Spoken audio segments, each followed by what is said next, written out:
I will remind you, I'm sure you don't need any reminder, but he's still searching for a first Moto2 victory. Joe Roberts second, Dixon third, Gonzalez fourth, and there we saw Firmin Aldeguer in fifth place, but lurking, isn't he now? Roberts is eating the ground up, can it, at will there? Yeah, this is the moment, I think, for Joe Roberts on the exit of turn one.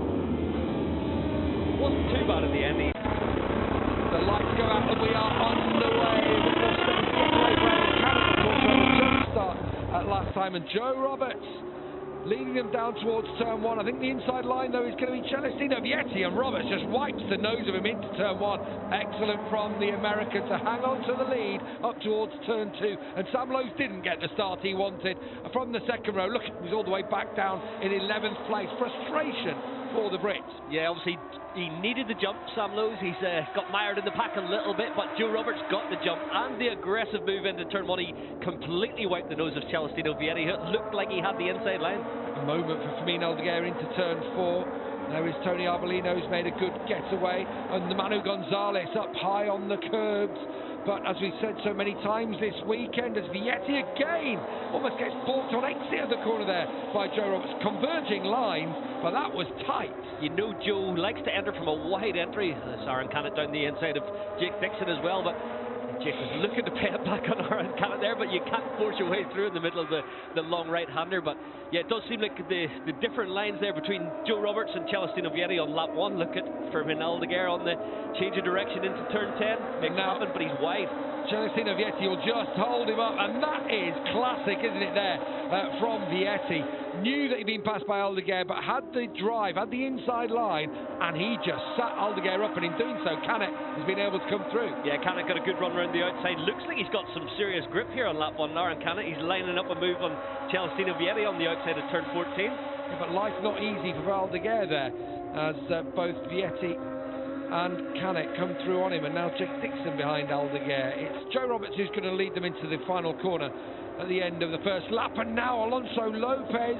Oh, that was looking a bit sketchy. As Canet comes through on Vietti, Lopez was just out of shape as he attacked down into that final corner, but it's going to be Roberts across the line leading them through as Dixon pulls alongside Aldeguer on the straight. A good exit of the last corner for Jake Dixon. I think Aldeguer's going to hold him off though on the brakes, but I think he's going to run wide though. He's going to run wide, and he's going to run off track. Both of the speed up bikes are off the edge of the circuit and dropping right down the order, and that makes it a much more interesting prospect, this Moto2 race. It does. You could see the early laps, the first few corners, everyone wanted to get in front of Firmin Aldeguer. Then he got a little bit ruffled there. He was leaning into turn one, but he's wide on the dirty stuff, couldn't turn it. So yeah, that's going to cost him. This changes the perplexion of the race completely for Firmin. Down in ninth, and he's been used to running up front the last few races, just getting to the head of the pack and getting his head down. Yeah, Aldeguer there. I think he and Jake Dixon were almost having a game of chicken, weren't they, down towards turn one, and in the end, he blinked first and had to pick the bike up. He did the right thing, obviously, to make sure that he didn't crash, but now he's got work to do. Yeah, the problem is, first time you're coming down here, you've got more fuel than they've carried all weekend. Wow. Multiple bike slipstream, and he's in fast. I tell you what, that's even worse than what I thought, but it's like with a little bit of slipstream there. That was just pushed him on down into that first corner. Canet's managed to make his way to the head of the pack here, so that must have been into turn 10. But he's had a good opening lap here. Aaron Canet's been strong. We're going to see it again. It was while we were watching the replay, unfortunately, and through into turn 10. And Canet hits the front. Yeah, the thing for Canet is, we've seen this before, haven't we, a number of times, where he hits the front and he pushes on a pace and fades, unfortunately. Has he finally got the bike underneath him to take that first win? He looks comfortable. Obviously, there's a long way to go, an 18-lap race. We're only completing our second circulation. He's got the fastest lap, 58.2. As Jake Dixon makes his way through, it looks like he's going to move up to third here on the brakes. Yeah, Dixon a couple of times now down the straight. He had it on Aldeguer on the previous lap.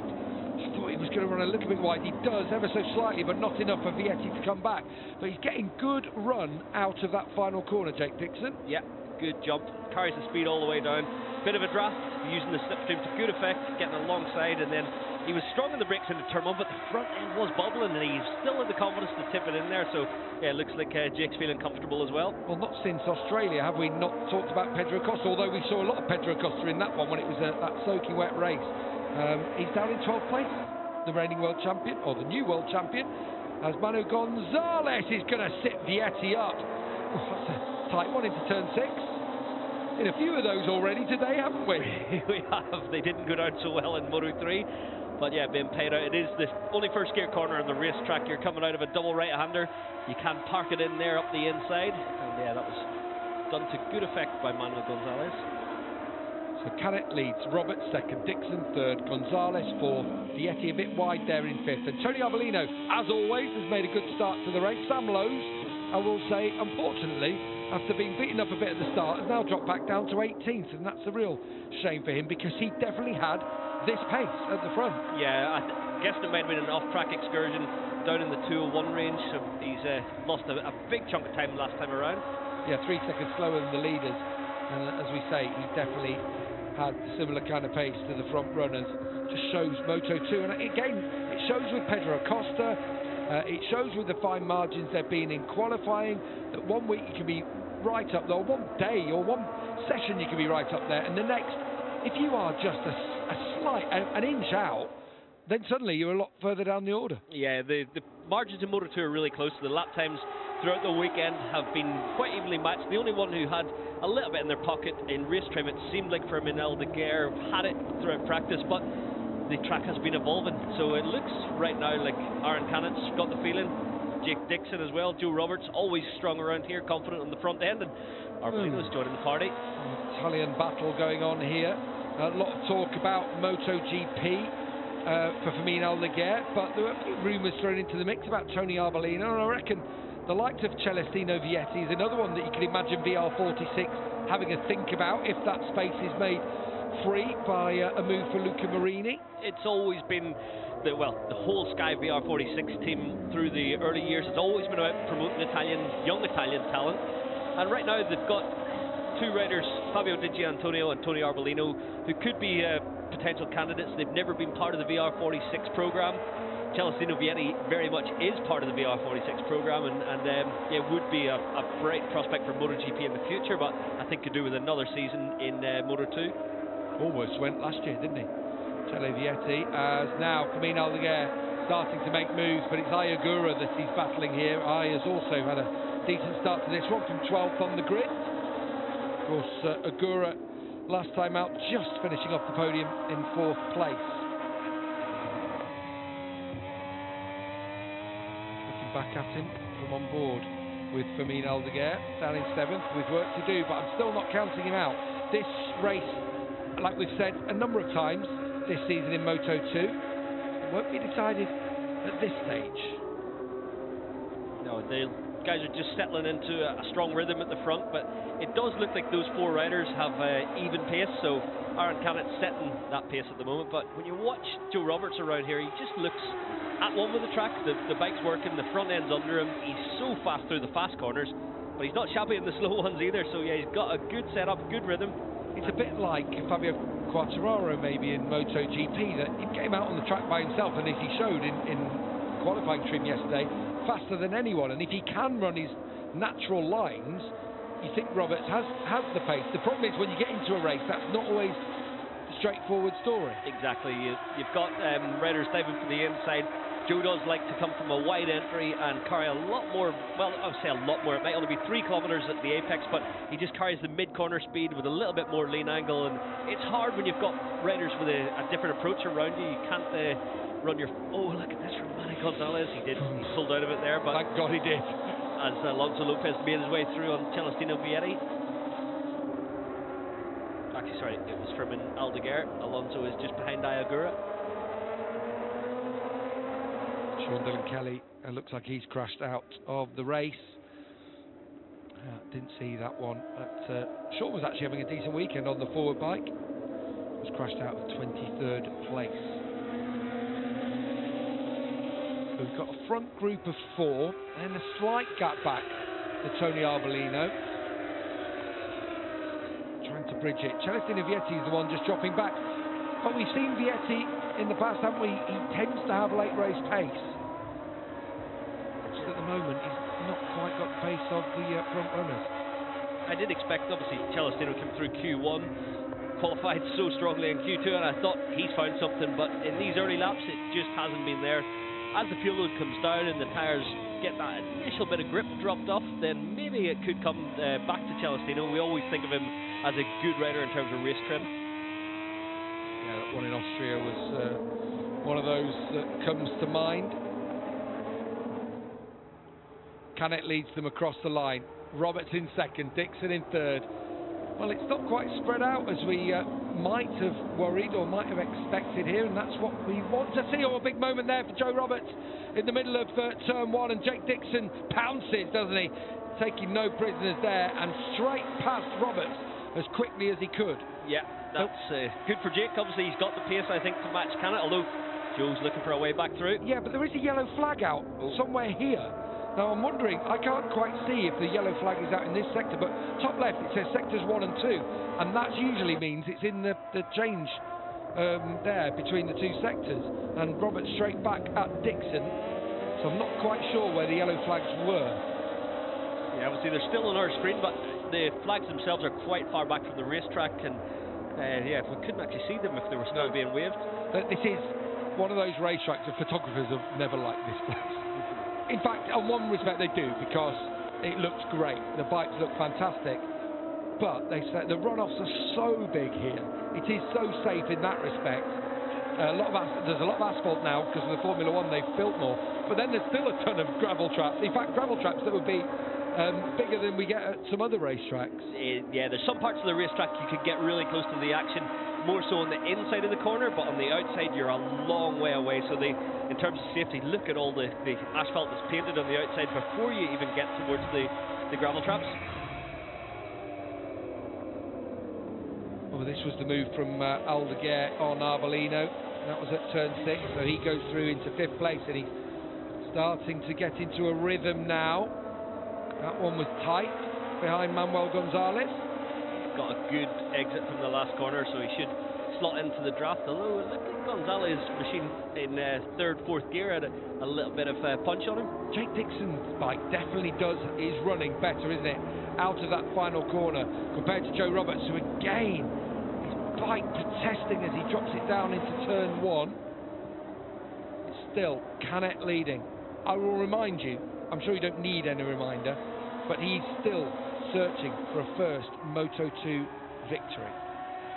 Joe Roberts second, Dixon third, Gonzalez fourth, and there we saw Fermin Aldeguer in 5th place, but lurking, isn't he now? Roberts is eating the ground off of Canet at will there. Yeah, this is the moment, I think, for Joe Roberts on the exit of turn 1. Wasn't too bad at the end. He did react quite quickly and got him back in line.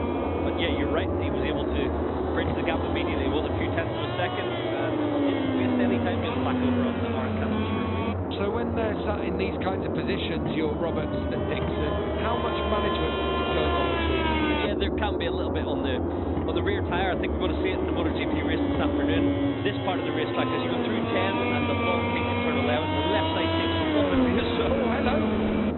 Yeah, that was late. Clean-ish, no contact, but obviously got Manuel Gonzalez's attention right at the apex. So Gonzalez back into his customary 5th spot. Aldeguer up to 4th. Next on his hit list, Jake Dixon. Where he'll produce that move, if he is able to produce that move, or if it might fire someone like Dixon to try and make some more forward progress. You do feel at the moment, Roberts, the way he closed the gap to Canet, and obviously the way Dixon as well was fighting back there, they possibly got a little bit more. Yeah, Joe Roberts enjoys this racetrack, and it's nice to see him in this type of form, but you can see where his strengths are. Look at Jake again, good exit, and the engine is pulling well, so yeah, they've got the fuel in bang on, and Jake's got the exit of the last corner spot on again, and he's got a little bit of extra top end speed, although Joe doesn't want to keep up this pace at all into turn 1. Yeah, but he's almost certainly going to move out there, isn't he? He's always just going to be left out to hang by Jake Dixon as he went through the corner. Dixon gets the deal done.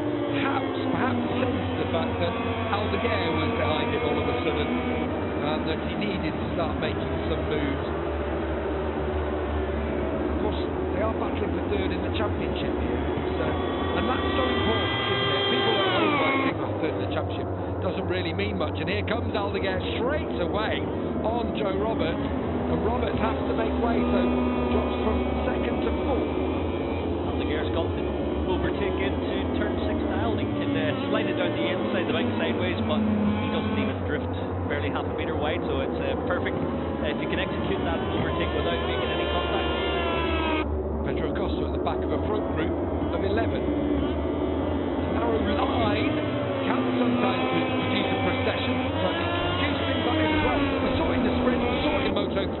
We're getting some great racing here under the lights in Qatar. Canet leading, Dixon in second, Aldeguer in third. Dixon had a little bit of a look at Canet. Oh, and there goes Arbolino. I think Joe assisted him there too. The outside of the racetrack, Arbolino did take advantage of Joe's getting nudged wide at turn 10, so I think he repaid the favour. Joe Roberts has got the pace here. He's just got beat up on this lap. And Ferdinand Aldeguer now takes Jake Dixon for second place. Dixon, is he able to react now to Aldeguer? Has looked really strong on drive here, so this will be an interesting one to see as they come down the home straight now. Someone has gone down there, the yellow flag being brought out, and just watch Dixon now as they come across the line in terms of the pace, the punch he's getting out of that final corner, and he is alongside Aldeguer, but this time Aldeguer doesn't run wide.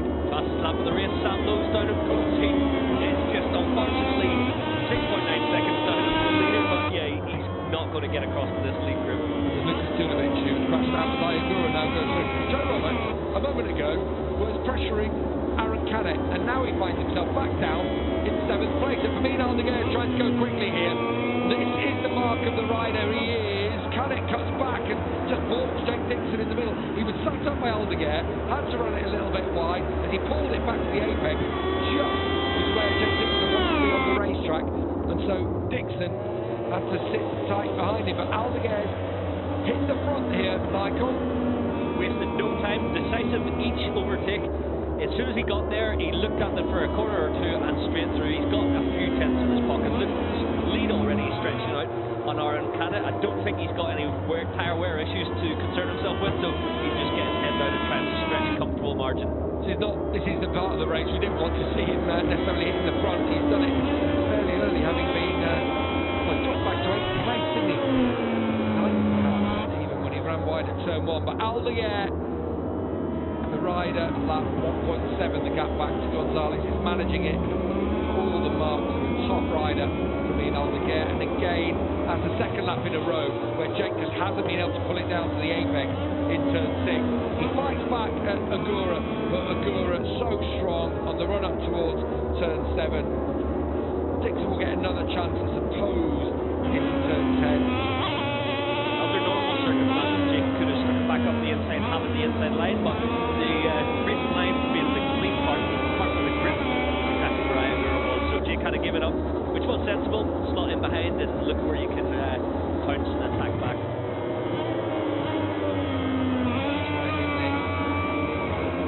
Wants to find a way through, but you feel like Ogura always makes the fight so wide. Lays the power down. It's not going to open the door for Dixon here. I think their shot at getting Canet also has now gone, unless something disastrous happens. I think Jake's engine has been running well today, so he's got an opportunity here to get the draft. If he can get a good exit, which he has done again, he's going to be able to slip through from alongside on the way down the straight here. Here we go, last lap of the Moto2 race, Aldeguer leading. And this is almost like the Moto3 race, isn't it, with Dixon, and he's just able to drive past Ogura down to turn 1, and he makes sure he parks his bike right in the middle of the corner to give Ogura no chance. And Dixon, I'll tell you what, he's scrapping here. Yeah, good fight back. Obviously, he needs to be careful in turn 6. 2 laps in a row he has been wide, and that's left the door open for Ogura, but he'll know that this time around. He's got to make his bike wide, he's got to protect the inside where possible. Oh, but Canet coming back at Gonzalez, and so Canet back into second. Gonzalez, oh, is he going to be tight on the last lap? So the 2 Spanish riders doing battle for second place. It's going to be all Spanish podium if things stay the same, as Ogura attacks down into turn 6. Will Dixon? No, I wonder whether he let Ogura come through, but Ogura just stole his line. Yeah, he was doing the eye line sideways in there, got it stopped, didn't go wide. Very nice pass by Ogura. Yeah, so Dixon back to 5th again, not to and froing on this last lap between the podium sitters in Gonzalez and Canet. To a goes in 4th and 5th, Ogura and Dixon towards turn 10. Is it going to be? He's got the inside line here. Ogura was a little bit wide and Dixon bounced in. Yeah, Jake was setting it up, and obviously I was probably going in a little bit fast to protect. Got onto the dirty stuff, but he's coming back. He is, and Dixon will try and ride underneath him now, and he does. Ogura now is just, I don't know, he's throwing darts from about 50 yards away, and they're just having to go at every single corner. No doubt about who's going to finish on the podium there, and who's going to win this one. It's going to be Aldeguer, and Dixon just has one more corner to try and defend from Ogura to take 4th place in this race. I'll tell you what, Canet and Gonzalez are still going at it into the final corner. Gonzalez will try and ride underneath him to take his first podium in Moto2, but Aldeguer is undoubtedly your winner again. 3 on the bounce for Aldeguer. Gonzalez pips Canet to the line, and Ogura